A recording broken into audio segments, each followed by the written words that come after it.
Hey guys, welcome back to another episode of the Way UK podcast. My name is Xenia and I am joined with Mateus. Mateus. How you doing, Mateus? I'm doing good this morning. Yeah? Yeah. You're smiling? A little bit nervous, but I'm doing good. Don't worry, it won't be that bad. Yeah. If not, because today we are going to be delving into Mateus's testimony, his story, how he came to know Jesus, what he's doing now, all the tea, all the gossip, all the behind the scenes. We want to know it all. Are you ready? You're going to get all the tea. All of it. Untold stories. Oh, come on, exclusive. Only on the way. Come on, only for the way. So without further ado, let's jump right in.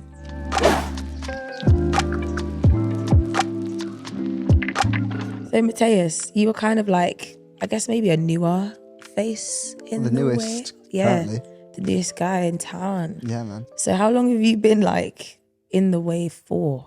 I did my first podcast, I think back in like February, but it seems like a while ago now.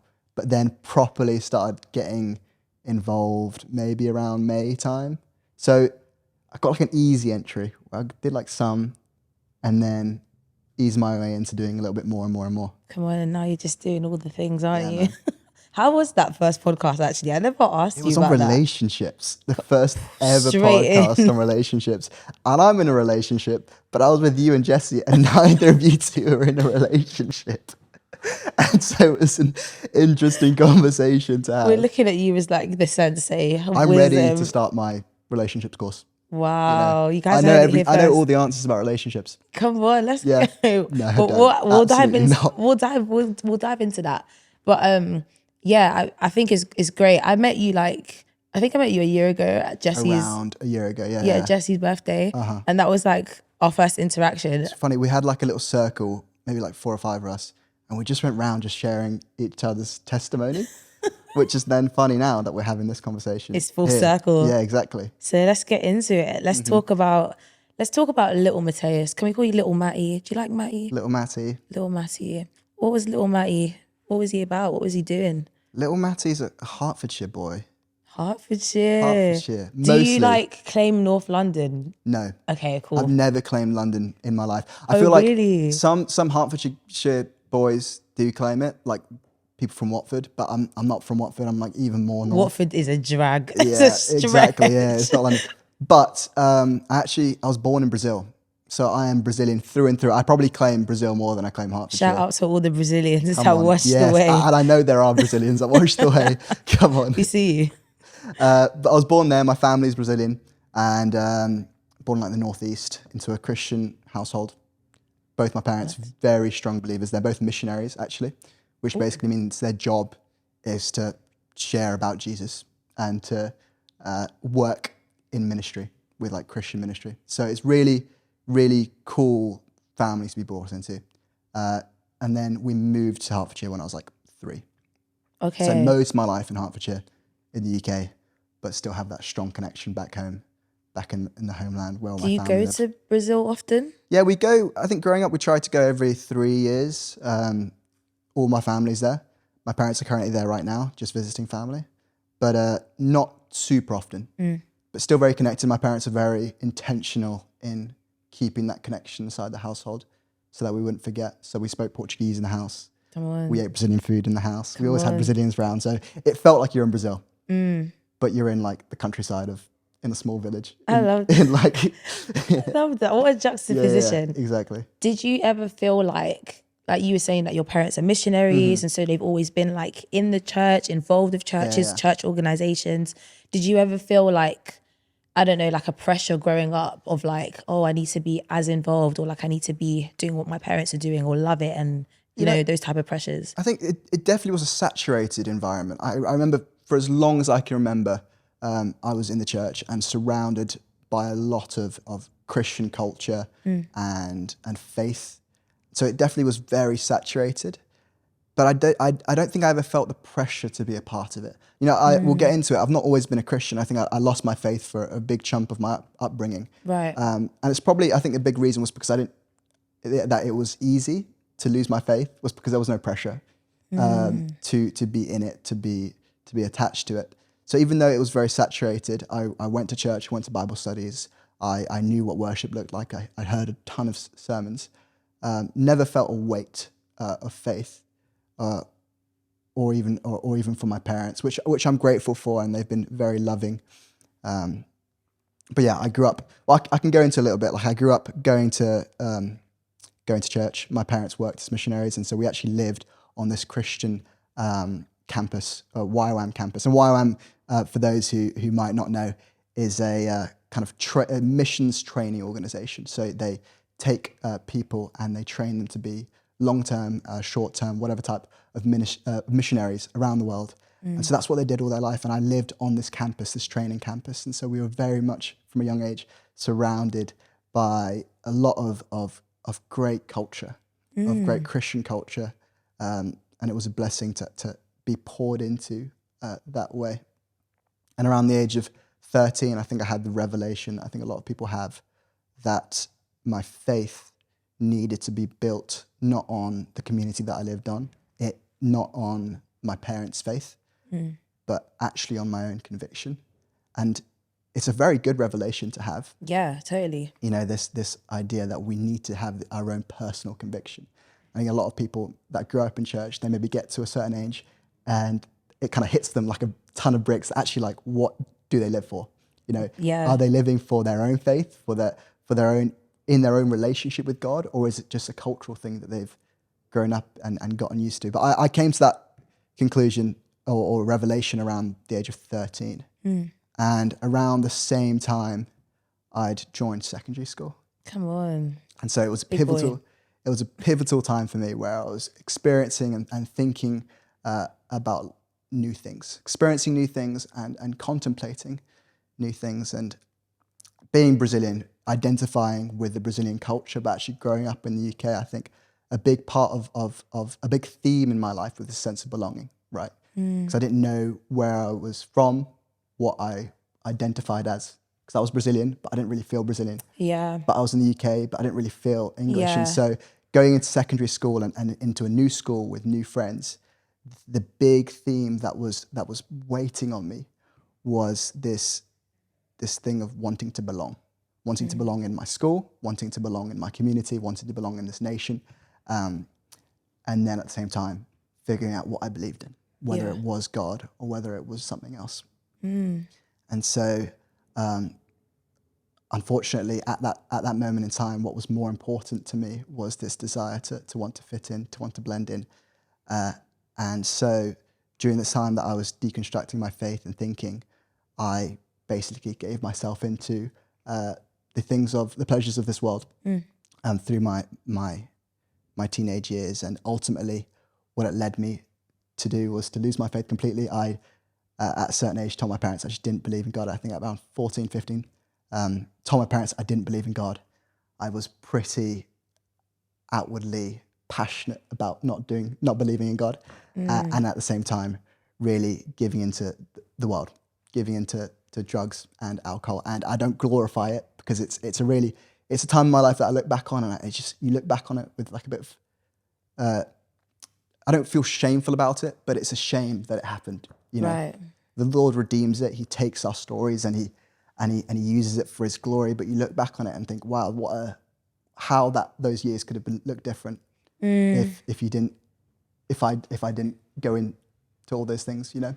So it was a lot of just alcohol and rebellion, just in general, and a lot of some different drugs as well. And it got to the point for me where I'd completely lost my faith, didn't believe in God, and didn't like myself. Right. Because the only affirmation that I had, the only thing that I built my identity on was how much I belonged in the community that I was.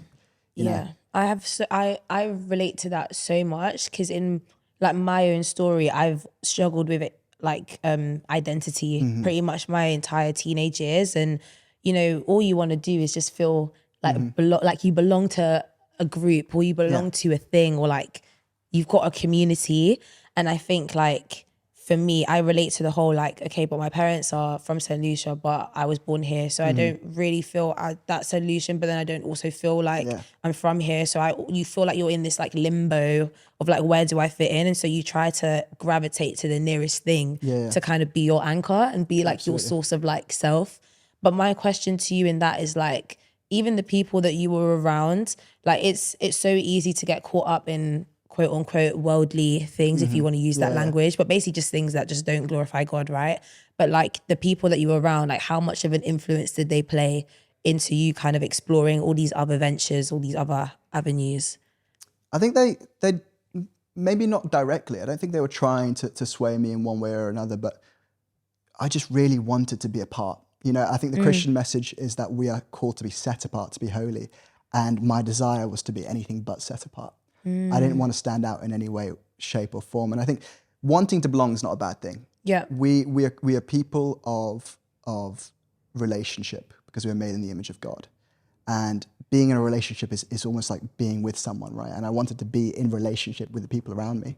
The place where it got twisted is that I placed the acceptance of man, of people, of my peers over the acceptance of God and what is eternally significant. I think, I forget what the question was. How the people around you, like what role did they play in, like, I don't know, like you exploring like drugs or alcohol, like all these other ventures? Yeah, around that time, my friends and pretty much everyone in school was curious and trying new things, and you inevitably feel the pressure to want to engage in similar things, right? You don't want to be the odd one out. You don't want to be the one that's bringing down the mood of in your friendship group. If everyone's doing this one thing, you don't want to be the only one that's like there, like, okay, twiddling your thumbs together. And so there's definitely like a pressure to want to be a part. And ultimately, I wanted to give into that pressure. I wanted to be a part, and I didn't want to be the one that was left out. I didn't want to be the one that was different. I wanted to find belonging in that friendship group. I wanted to be accepted by my friends, and they were good friends, but I was always seeking it, because the acceptance of man it's interesting because it's always dependent. It's on different factors, and it's never always going to be there. And so when we seek the acceptance of man, it's not like we get it once and then we're fine. No, we get it once, okay, I've got it. But actually, you're yearning after it if you place that as the idol of your life. And so it's a constant poke at you, like, do they like you? Do you belong? Are you doing the right things in order for you to be a part?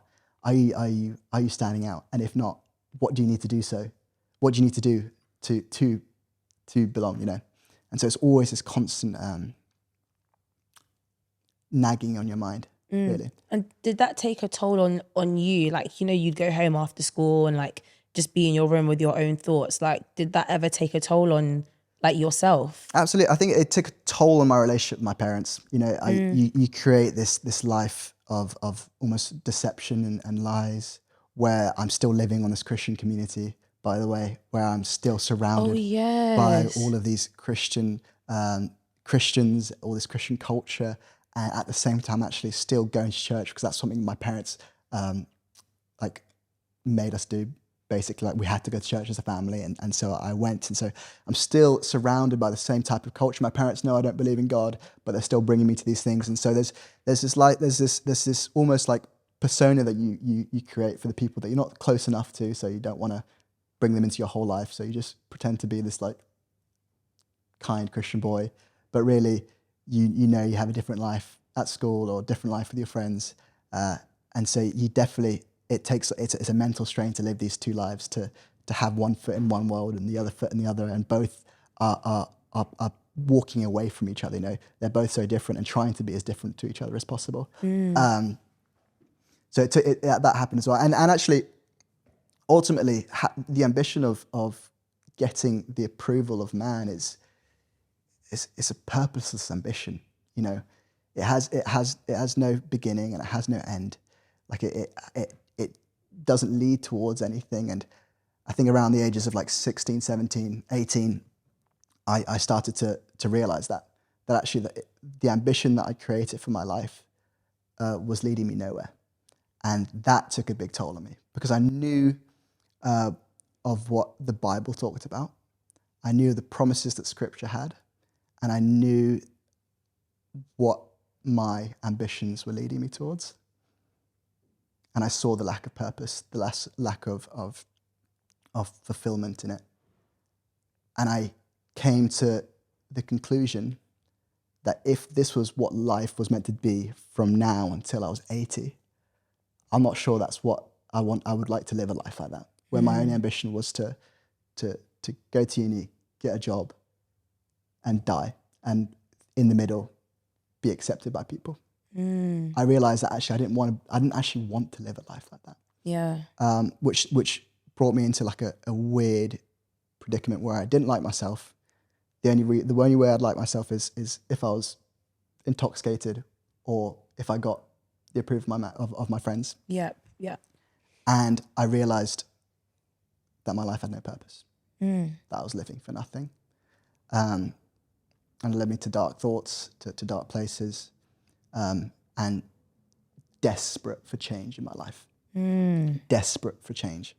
And so during COVID, I'd finished my A-levels. I didn't do my A-levels because of COVID. Same. Come on. We had the same life experiences, bro. Just got grades, right?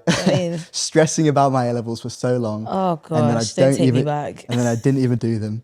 And then I started working full time and earning just money, not paying rent, earning money and having all this free time to hang out with my friends. And so it was a time that I'd actually probably given the most into the world. I had the most money I'd had at that point, and the most time.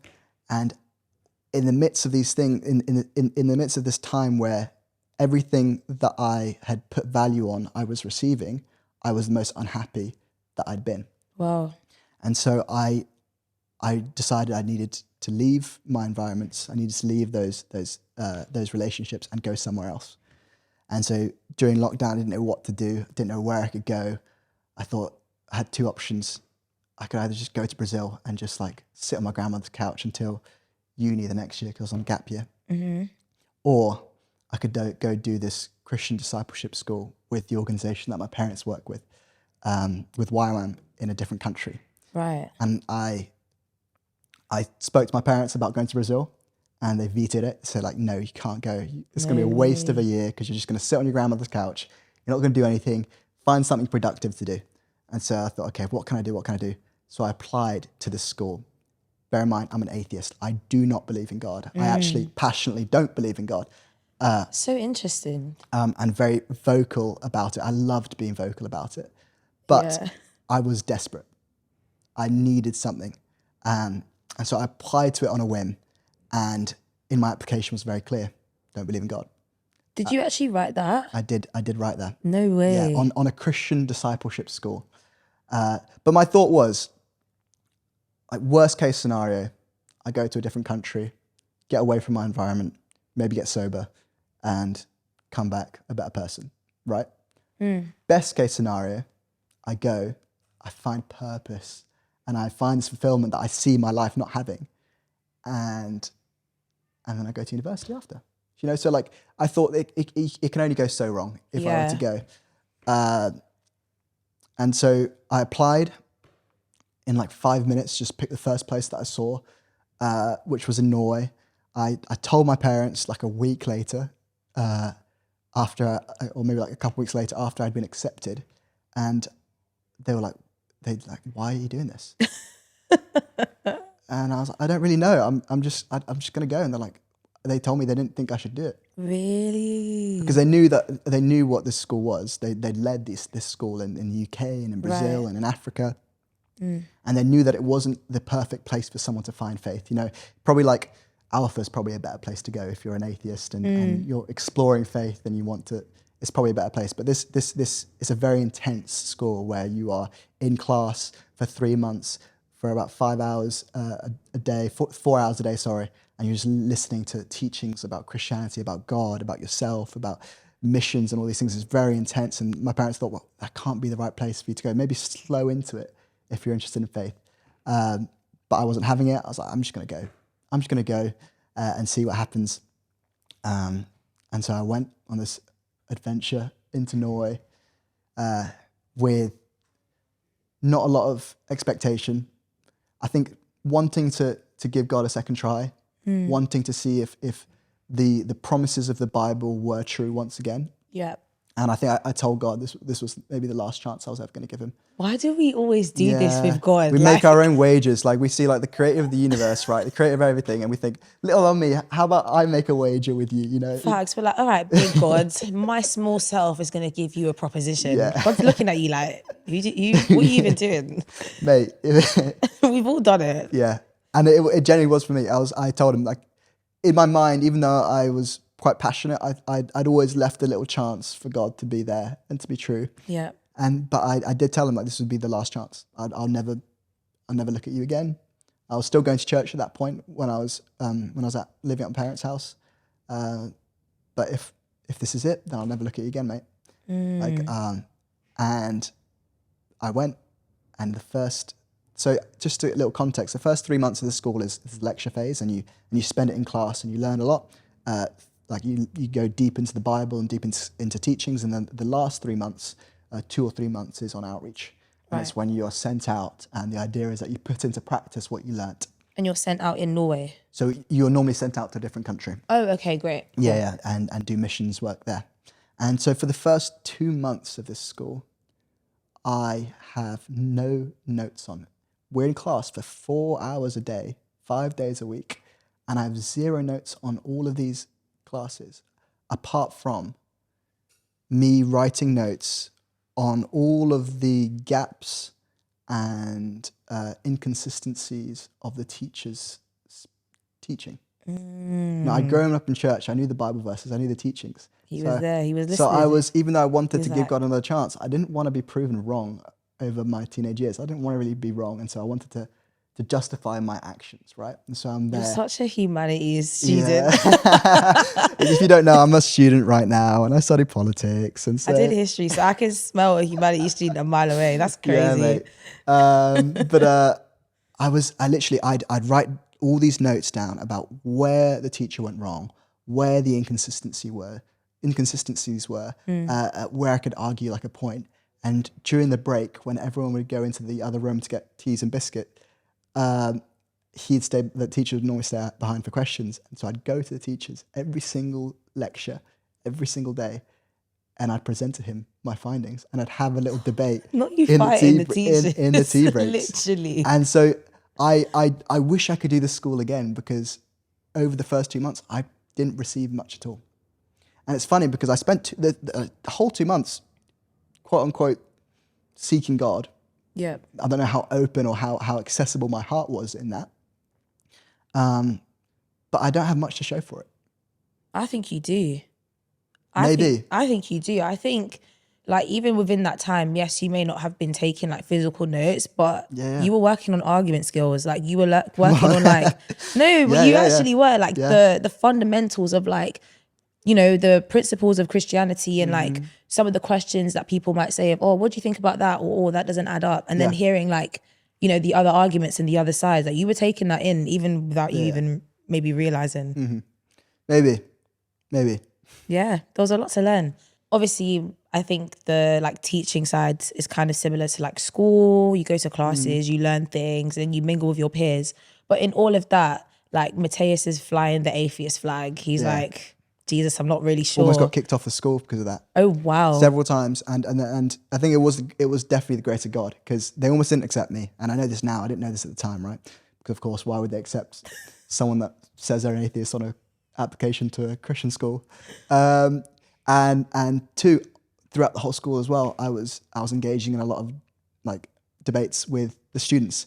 And for a school that's meant to build people's faith up, here is this scrawny little arrogant kid that is having debates with a bunch of these students and tearing their faith down, right? And so you, as a school leader, you're thinking, this guy is not helping the culture or building people up in their faith. And so actually I was very, very close to being kicked off this school, but only by the grace of God. I don't know, did you finish your question? I was going to say, like, by the grace of God, like, I came to my senses and yeah, what happened? How did you come to your senses or find God?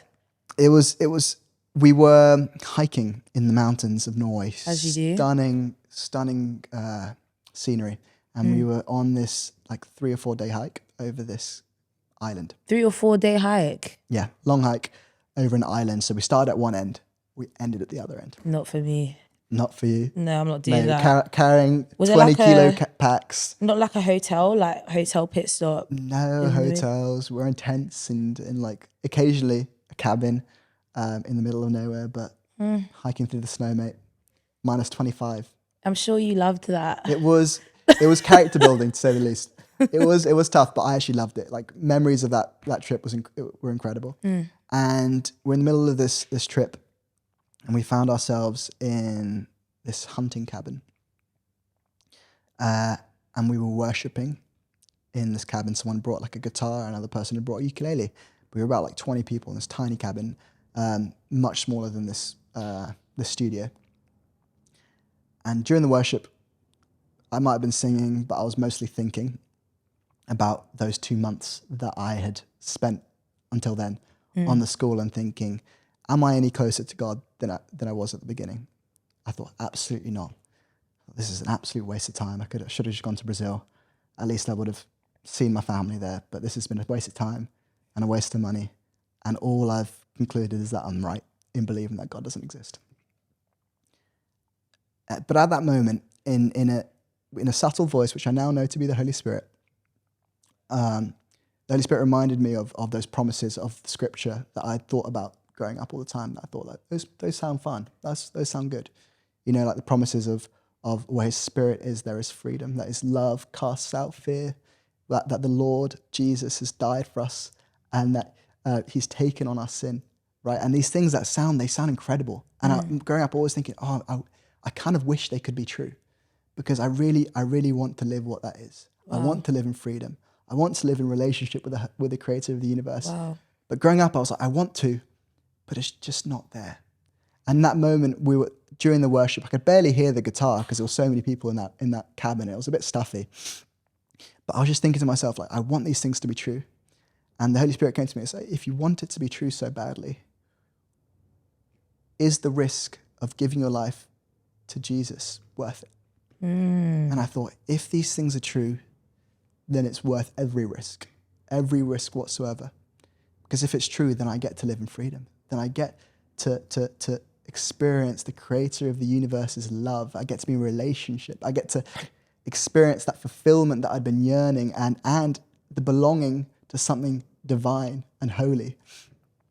And so in a moment where it's almost like I thought, okay, I want to experience these things. In order to experience these things, the very first step that you should do is accept Jesus into your life. Then I'm going to do that. And if I'm wrong in this, and actually cognitively, like in my brain, I have no reason to believe that God is real.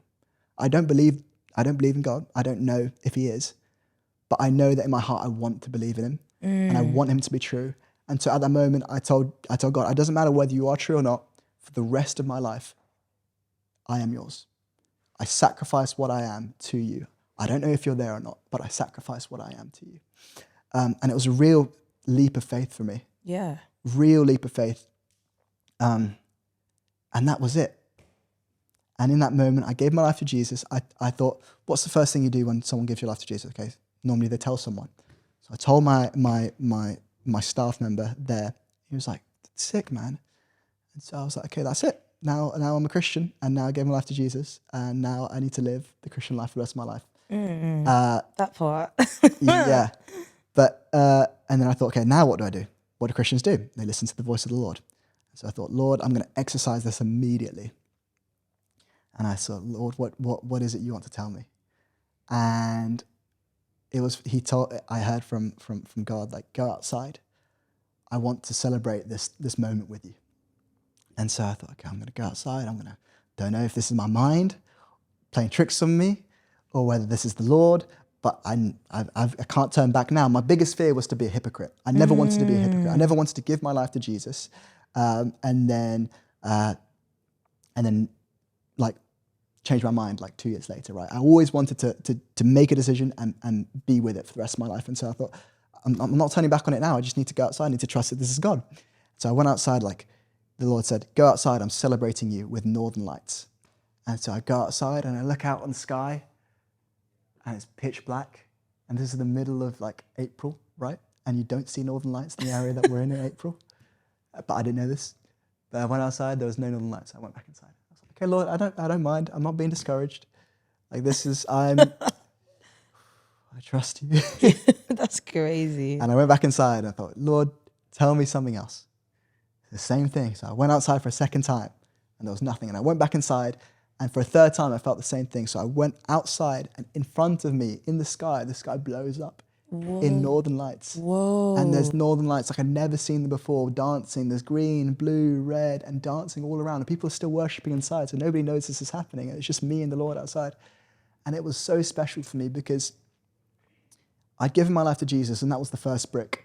But I didn't actually have any sign or faith that he could be real. I just chose. It was a choice that I made, and there was something special in that it was just a choice. That it wasn't led by an experience or wasn't led by an emotion, but it was a choice and almost like a stake in the ground that I made. But then straight after, I step outside and the Lord just blesses me with a little nugget of faith. I'm like, wow, this could be it. This God that I've yearned for, this God that I've known of, he could be there. And that was a start of this was 2 months into the school, and that was the very start of my relationship with God. And it wasn't like there wasn't much emotion with this. It wasn't much of like an actual like a glamorous experience, but it was the faithful step, taking one brick off my heart, right? And taking the step. So 2 months into school, I started taking one step by one step. Each day, choosing to give up a different thing in my life. One day it's like the type of music that I listen to. I gave that up to the Lord. Like, God, I'm a Christian now, so I don't listen to the type of music I listen to. So I gave that up. And the Lord blesses me with something else. And like the more I gave to him, the more that I received, the more that I almost like opened up my hands, opened up my life to him, the more he was able to pour into me. And that continued, especially on outreach, where we were traveling around Norway because it's COVID, so we couldn't travel outside the country. And during the whole outreach, it was that theme of like giving a little bit more to the Lord, opening up a little bit more of your hand, making a little bit more of yourself available to him so that he can pour into it. Because I think oftentimes we pray to God, like, God, we want more of you, but it's that classic thing where like we have access to God's entirety, the entirety of God. Like the Spirit of God is within us. The thing that determines, that is actually the determining factor is how much of us is available to God. Right? Are we making ourselves available to God? And so the more that I made myself available to him, the more that he was able to pour into me and the more I was able to grow. This is so interesting because I've been having a lot of conversations recently about like, what is faith, right? And like we read in the Bible in Hebrews 11, read that, Hebrews 11, that book, but that chapter. And it says like, faith is the substance of things hoped for and the evidence of things unseen, right? So faith within itself exists outside of the framework of logic and reasoning because you can't see it. You know, you hope for something, but if you're hoping for something, it's that almost but not yet kind of vibe.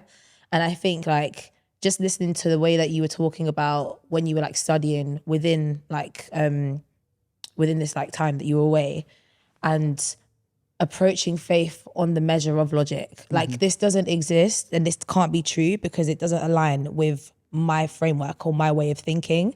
And your coming to faith story to me is the essence of faith. It's God stepping outside of your logic and reasoning, stepping outside of what makes sense to you, even within you saying like, oh, I didn't really feel like warm and fuzzies or like it wasn't a feeling-led decision. Feelings are facts because that's what we feel and we I kind of gauge our life based on our feelings and we can use our feelings as like navigations in life, but you didn't have that kind of navigation to faith. There was no, this makes sense, so this is the decision I'm making. It was very much a stepping on a whim, taking a chance on God, and him showing you the Northern Lights was kind of like, you know how people say high risk, high reward? Like in that moment, you being like, God, I'm going to give myself to you was a high risk, but the reward of being able to have that moment where you celebrated with him and that being like a hallmark moment of your faith story is beautiful. And I feel like anybody that's listening or watching or whatever, and you're thinking about, I don't know, like exploring faith, like, oh, I don't think this exists because if God is real, why is this happening to my life? And why is da-da-da-da? I think it's really interesting how you're talking about faith from a outside of what you can understand, right? The Bible says, trust in the Lord, lean not on your own understanding. Exactly. Like there's a level of, there's only so much we can know, but God knows so much more. Yeah. And that's the essence of faith. It's being able to trust in the knowledge of God rather than trusting in what I can see or what I can feel right now. So that's what I was thinking of when you were talking. Absolutely. I think it's a blessing that I see today. I came to faith the way that I am, because I think we as Christians, we will always inevitably encounter doubt and questions in our faith. Yeah. And the trouble with basing our relationship with Jesus on the experiences is that the experiences will maybe motivate us and encourage us for a season, but actually it won't sustain us for forever. And I'm struck by the story of Jesus after he had resurrected, and he saw so many people.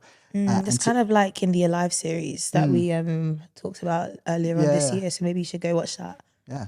Just thought I'd say that. But yeah, go on. And anyway, he talked to so many people, encountered so many people, and to everyone he said, wait here for my helper, the Holy Spirit. Yeah. Wait until the Holy Spirit comes and then go, right? Yeah. But then actually you see later on in Acts that in the upper room, there are so many there's less people there than the amount of people that he encountered. And so these people that actually had an experience with a resurrected Jesus, you know, what's the word I'm looking for? Just the experience with the resurrected Jesus. They had that experience, but actually what it took for the people that were in the upper room was the faith and the diligence to be there. And today I'm able to have that blessing, in that my faith was not built on the experience, although we should seek the experiences with God. Yeah. But rather it was built on what's the word I'm looking for? On choice. A choice to follow God, even when I had the doubts, even when I had the questions. It's a choice to trust in God, even when things don't make sense, even when this thing may be happening, or you might be experiencing this thing at school or in your friendship group. It's a choice to trust that He is in it, because we're always going to encounter the bits that we don't understand. We're always going to encounter the bits of God that we don't understand, the bits of life that we don't understand. But at the end of the day, I don't want to believe in a God that I can fully understand. Imagine how limited that would make God. If we could understand His entirety, how limited that would be. Wow. God is so much greater. He has so much more to give than we could ever comprehend. And I think that's the beauty of God. He'll always be a little bit mysterious. And we'll never always fully understand Him. So there'll always need to be that little bit of faith, or a lot of faith. I love that. I love what you're saying about like the mysteries of God. We did a series on, well, maybe it's not, I don't know, but it's called Life Lessons. And we were talking about like what Jesus talks about in parables, and how these are kind of like nuggets of the mystery of God, and how like God in His kindness just reveals a little bit of Himself to us as and when, because He knows that's just what we need for that time. Yeah. But chat to me about the choice. Like you were saying, like you came to faith as a choice. And I think, you know, faith is a choice. You can either choose to accept Jesus or not. And like God doesn't force everybody, you have to believe in me. Like He gives us that choice because He's so kind. And I think the way that I see my faith, it's a daily decision. Absolutely. Like just because I was following Jesus yesterday doesn't necessarily mean I'm going to follow Him today. But I choose, every time I wake up in the morning, I choose where I'm placing my faith, what type of faith I'm going to have. Like, am I going to like just go through the motions, or am I going to look out for Jesus and expect Him every day? And so after this moment, like you've decided to become a Christian, you've said, okay, what's my next step? Well, let me go tell somebody. Okay, what's my next step? I guess like let's change the music I'm listening to. Let's like break away some of these old habits and these old patterns of living. Like what was, I guess, the next few months of your life like after you became a Christian, like making that choice? Was it hard? Was it difficult? Was it easy? Like I think it was actually quite easy in the sense that the decisions that I was making, the changes that I was making to my life were happening step by step, brick by brick. Nice. And so it was giving up the music that I listened to and choosing to listen to different type of music, because I knew the music I was listening to was going against what God was calling me to, right? And so I was like, okay, I'm going to do that. And instead of looking at the end destination of the perfect Christian, whatever that may look like, I rather was more interested in the next step. And so it was the music, and then it was my language, okay? And focusing on my language for a couple of days or a week, or it might be longer. Yeah. And then it was, okay, choosing to completely give up alcohol for a whole year. And it was these small steps that I was looking at that the Lord was actually blessing me with, and I was walking with people, and I think like 2 months later, I decided to get baptized, and I got baptized in Norway as well. And Ooh, yeah, congratulations! thank you. And like a couple of weeks after that, I decided to go into full-time missions. And so literally 2 months, 3 months into being a Christian, I decided to actually like drop my my place at university. I was going to study economics and become a full-time missionary in Norway, and continue doing what I was doing, ministering to the country of Norway. And so it was like, I think it might have been easy because of the steps, but actually I think it more so just because God's grace is on me, I think, at that moment. And it was just a sweet time, because everything seemed new. My whole life I was surrounded by Christianity, like by faith, but because I was surrounded by it, but I didn't feel like I was included in it. It was almost like I was looking at it from the outside of a house, looking through the window, being like, those guys are crazy. But being in the house, being surrounded by it my whole life, but now actually feeling like I'm in the house, it just felt really sweet and really fulfilling, because I'd seen it all, but I'd never actually known it all. I knew it, but I'd never really knew it, right? And so it just felt like a really sweet time with the favor of God. And I wish I could go back to those times where these revelations that we receive as Christians, which seemed really obvious to me my whole life, but I was just experiencing them for the first time, like the knowledge of God's love. Right? I knew I could recite to you some Bible verses my whole life, but actually knowing that God's love casts out fear, is like knowing that in my heart was really, really special, really, really sweet. And I wish I could go back to them. It's almost like reading your favorite book for the first time. You know, like experiencing that. It was a beautiful time for me. And continuing into, so I finished school and went straight into full-time mission. So I went back home for like literally 2 months, and then back to Norway, where I was basically on outreach for a year, traveling around Norway and meeting people in youth groups and Bible studies, and went to like boarding schools and things like that.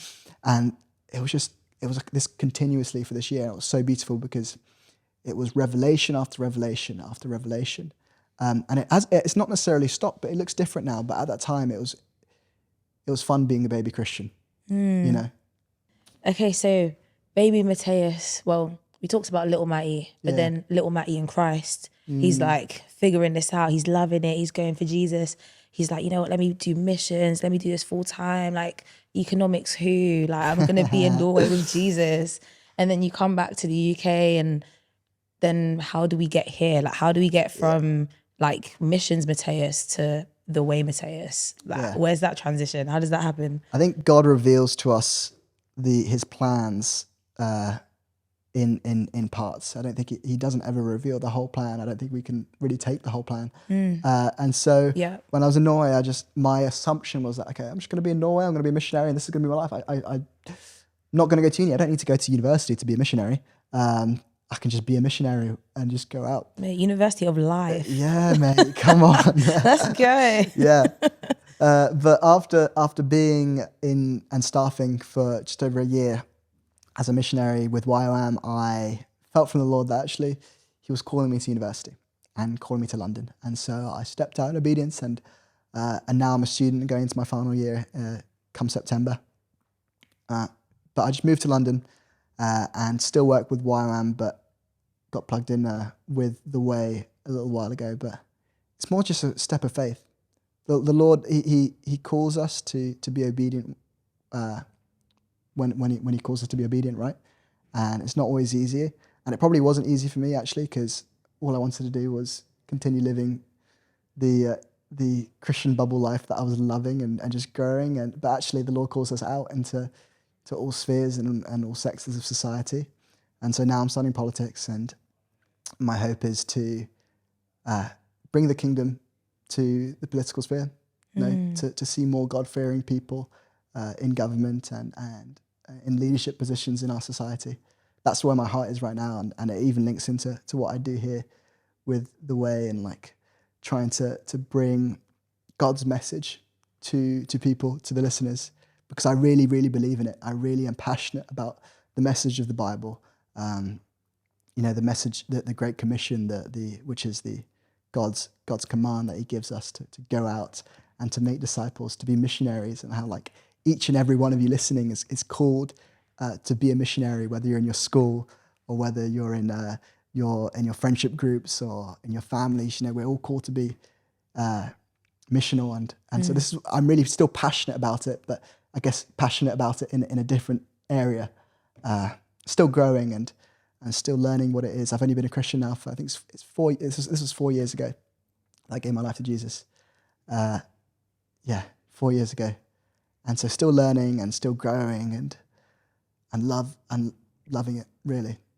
That's so good. Oh, this has been so good. And I was reading this week, actually, I'm reading the book of Genesis with a few of my friends, and we were reading about how when God calls Abram, but then gives him a new name, and how Abram was like a father of many, and how in his life he had like servants, he had children, like all these people that he would like father over, and he was actually real respected for that. But then when he comes to Jesus, or when he comes to God, and God gives him this new commandment, this new covenant, and he's actually, I'm going to call you Abraham, which is the father of many nations.